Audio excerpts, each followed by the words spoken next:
வணக்கம். பரபரப்பு மீடியா செய்திகளுக்காக நான் நிரோஷன். இன்று புதன்கிழமை அதிகாலை ஈரானிய தாக்குதல்கள் பலவற்றை தொடர்ந்து ஈரானிய தலைநகர் டெஹ்ரானில் வசிக்கும் பொதுமக்களுக்கு இஸ்ரேலிய பாதுகாப்பு படை ஐடிஎஃப் மூலம் வெளியேற்ற உத்தரவு பிறப்பிக்கப்பட்டுள்ளது. அந்த உத்தரவில், அன்புள்ள ஈரானிய பொதுமக்களே, உங்கள் பாதுகாப்பு மற்றும் ஆரோக்கியத்திற்காக டெஹ்ரானின் மாவட்டம் 18 நீங்கள் தங்கியிருந்தால் அந்த பகுதியை விட்டு உடனடியாக வெளியேறுங்கள் என்று கூறப்பட்டுள்ளது.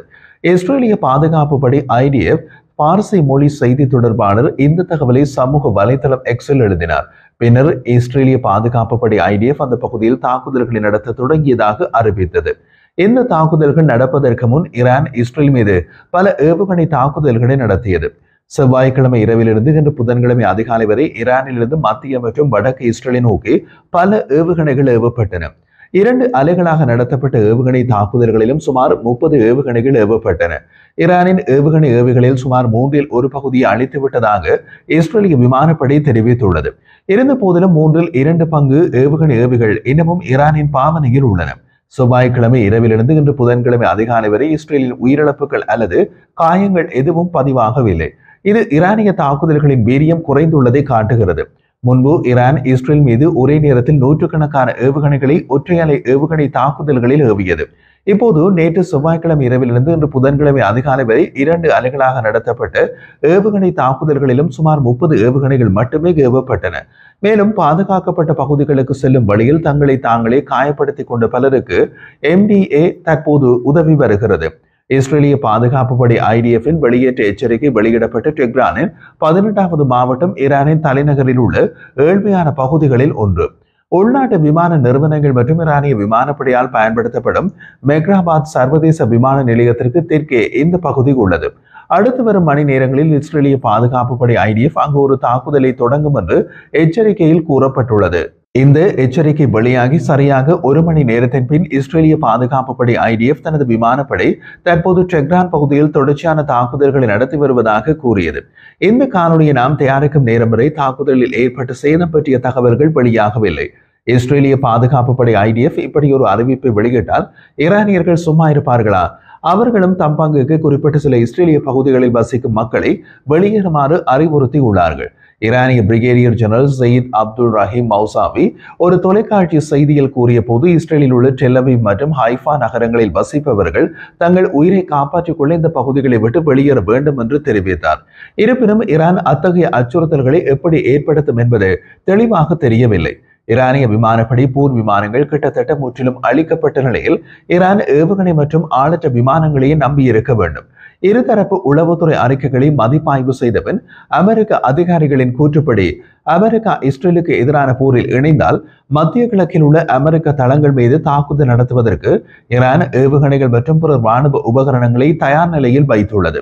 அமெரிக்க தளங்களை பாதுகாக்கும் போர் விமானங்களுக்கு உதவ அல்லது ஈரானிய அணுசக்தி நிலையங்கள் மீதான எந்த ஒரு சாத்தியமான தாக்குதல்களிலும் ஈடுபடும் குண்டுவீச்சு விமானங்களின் வரம்பை விரிவுபடுத்த பயன்படுத்தக்கூடிய சுமார் 30 எரிபொருள் நிரப்பும் விமானங்களை அமெரிக்கா ஐரோப்பாவுக்கு அனுப்பியுள்ளது. அவை மிக விரைவில் ஐரோப்பாவிலிருந்து மத்திய கிழக்குக்கு அனுப்பப்படலாம். ஈரானுடனான அதன் மோதலில் தலையிட இஸ்ரேல் வெள்ளை மாளிகையை அழுத்தம் கொடுப்பதால் அமெரிக்க அதிகாரிகளிடையே பெரிய அளவிலான போர் குறித்த விமர்சனங்கள் அதிகரித்து வருகிறது. அமெரிக்கா இஸ்ரேலிய தாக்குதலில் இணைந்து ஈரானின் முக்கிய அணுசக்தி நிலையமான போர்டோவை தாக்கினால் ஈரானிய ஆதரவு பெற்ற ஹவுதி இயக்கம் அன்சாரல்லா செங்கடலில் கப்பல்களை தாக்குவதை மீண்டும் நிச்சயமாக தொடங்குவார்கள் என்று அதிகாரிகள் தெரிவித்தனர். ஈராக் மற்றும் சிரியாவில் உள்ள ஈரானிய ஆதரவு இயக்கங்கள் அங்குள்ள அமெரிக்க தளங்களை தாக்க முயற்சிக்கும் என்றும் அவர்கள் மேலும் கூறினார்கள். தாக்குதல் நடந்தால் ஈரான் ஹார்மோஸ் நீரிணையில் கப்பல் போக்குவரத்தை நிறுத்த தொடங்கலாம் என்று மற்ற அதிகாரிகளும் தெரிவித்தனர். இது பாரசீக வளைகுடாவில் உள்ள அமெரிக்க போர்க்கப்பல்களை முடக்கும் ஒரு தந்திரம். அமெரிக்க மத்திய பாதுகாப்பு தலைமையகம் சென்கோம் ஐக்கிய அரபு அமீரகம், ஜோர்டான் மற்றும் சவுதி அரேபியா உட்பட பிராந்தியம் முழுவதும் உள்ள ராணுவ தளங்களில் அமெரிக்க துருப்புகளை தளபதிகள் அதிக எச்சரிக்கையுடன் செயல்படுமாறு அறிவித்துள்ளது. அமெரிக்கா மத்திய கிழக்கில் 40,000க்கும் மேற்பட்ட துருப்புக்களை நிறுத்தியுள்ளது. அமெரிக்கா இஸ்ரேலின் போரில் இணைந்தால் ஈராக்கில் உள்ள அமெரிக்க தளங்கள் முதல் மத்திய கிழக்கில் உள்ள அமெரிக்க தளங்கள் வரை ஈரானிய ஏவுகணைகள் தாக்குதல் நடத்தும் என்று 2 ஈரானிய அதிகாரிகள் ஒப்புக்கொண்டுள்ளனர். அரபு நாடுகளில் உள்ள எந்த ஒரு அமெரிக்க தளங்களையும் ஈரான் குறிவைத்து தாக்குதலில் பங்கேற்கும் என்று 2 அதிகாரிகளும் தெரிவித்தனர். நமது எதிரிகள் நம் மீது ராணுவ தாக்குதல் மூலம் ஒரு தீர்வை எட்ட முடியாது என்பதையும், ஈரானிய மக்கள் மீது தங்கள் விருப்பத்தை திணிக்க முடியாது என்பதையும் ஈரானின் வெளியுறவு அமைச்சர் அப்பாஸ் அராக்சி இன்று வெளியிட்ட ஒரு அறிக்கையில் தெரிவித்தார். போர் பரவினால் பழி இஸ்ரேல் மற்றும் அதன் முக்கிய ஆதரவாளர்கள் மீது சுமத்தப்படும் என்று திரு அராக்சி தனது ஐரோப்பிய சகாக்களிடம் தொலைபேசி உரையாடல்களில் கூறினார். இது ஈரானிய வெளியுறவு அமைச்சால் வழங்கப்பட்ட அறிக்கையின் சுருக்கம். மத்திய கிழக்கு பிராந்தியத்தில் உள்ள அமெரிக்க தளங்களை தாக்க ஈரானுக்கு அதிக தயாரிப்பு தேவையில்லை என்று அமெரிக்க அதிகாரிகள் ஒப்புக்கொண்டனர். பக்ரைன், கத்தார் மற்றும் ஐக்கிய அரபு எமிரேட்ஸை எளிதில் தாக்கும் எல்லைக்குள் ஈரானிய ராணுவம் ஏவுகணை தளங்களை வைத்திருக்கிறது. இஸ்ரேல் தனது தாக்குதலை தொடர்வதாலும் பதிலுக்கு இஸ்ரேல் மீது ஏவுகணை அலைகளை ஏவியதாலும் அமெரிக்க படைகள் போரில் சேரும் வாய்ப்பு சமீபகால நாட்களில் அதிகரித்துள்ளது. ஈரானின் அதிமுக்கிய அணு ஆலை போர்டோ மீதான அமெரிக்க விமான தாக்குதல் ஈரானின் அணுசக்தி திறன்களுக்கு எவ்வளவு சேதத்தை ஏற்படுத்தும் அல்லது அது ஒரு ஆயுதத்தை உருவாக்குவதை எவ்வளவு காலம் தாமதப்படுத்தும் என்பது தெளிவாக தெரியவில்லை. ஈரானின் தற்போதைய செறிவூட்டப்பட்ட யுரேனியம் கையிருப்பு நாட்டின் பல்வேறு இடங்களில் சுரங்கங்களில் மறைக்கப்பட்டுள்ளது. ஈரானின் அணுசக்தி திட்டத்தை இன்னமும் கணிசமாக சேதப்படுத்த இஸ்ரேலுக்கு அமெரிக்காவின் உதவி தேவைப்படும் என்று பல அமெரிக்க அதிகாரிகள் தெரிவித்தனர். நாம் கேள்விப்பட்டது வரை தரை மற்றும் கடல் வழியாக ஈரானுக்கு செல்லும் இஸ்ரேலிய கமாண்டோக்களுக்கு வான் பாதுகாப்பு வழங்குவது அமெரிக்க உதவியில் அடங்கும்.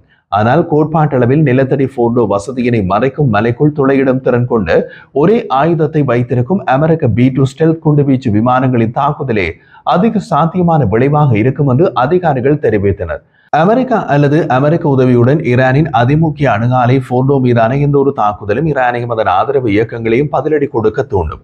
ஈரானும் அதன் ஆதரவு இயக்கங்களும் கடந்த காலங்களில் அமெரிக்கர்களுக்கு தீங்கு விளைவிக்க முடிந்தது. ட்ரம்ப் நிர்வாகம் ஹவுதிகள் மீதான தாக்குதல்களை அதிகரித்ததை அடுத்து ஹவுதிகள் தங்கள் தாக்குதல்களை குறைத்தனர்.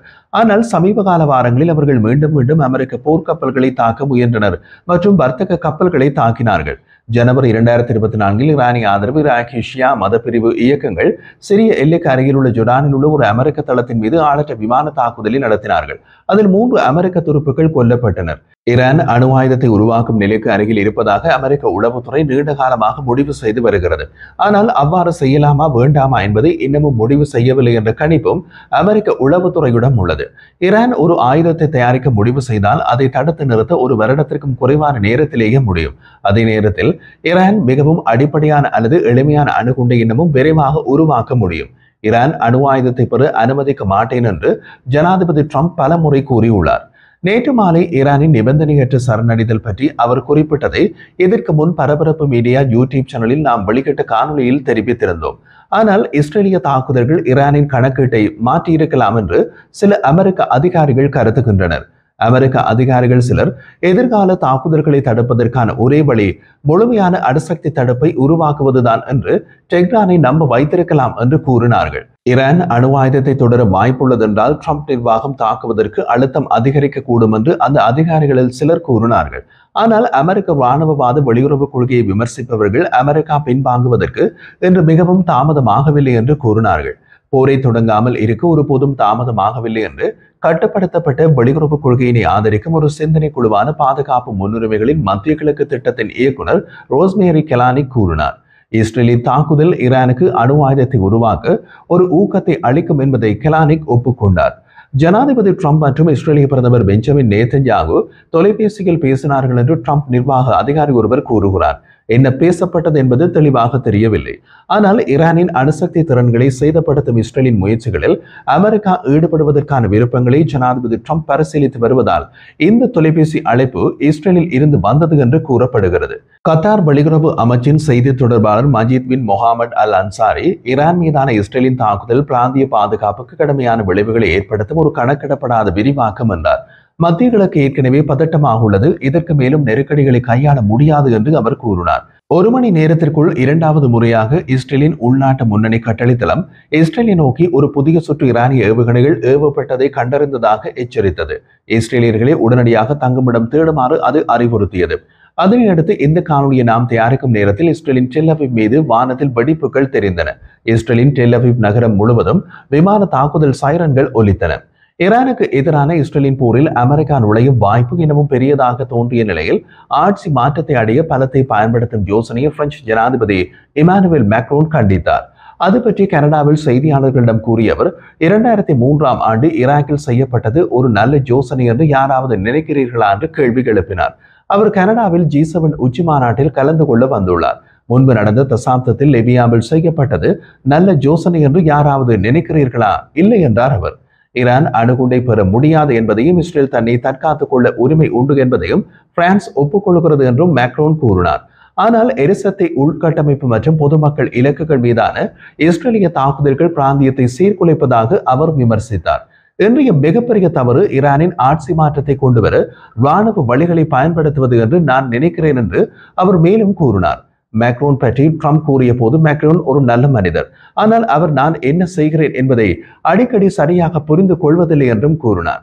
ஒரு ராஜதந்திர விருப்பத்தை தான் நிராகரிக்கவில்லை என்றும், ஈரானியர்களை சந்திக்க துணை ஜனாதிபதி வான்ஸை அமெரிக்க சிறப்பு தூதர் ஸ்டீவ் விகாஃபையும் அனுப்பலாம் என்றும் ட்ரம்ப் கூறினார். அவர்கள் ஈரானியர்களை சந்தித்துவிட்டு திரும்பி வரும்போது என்ன நடக்கும் என்பதை பொறுத்து ஈரானில் என்ன நடக்கும் என்பது முடிவாகும் என்றும் ட்ரம்ப் கூறினார். ஒவ்வொரு மணி நேரமும் கதை மாறிக்கொண்டிருக்கிறது.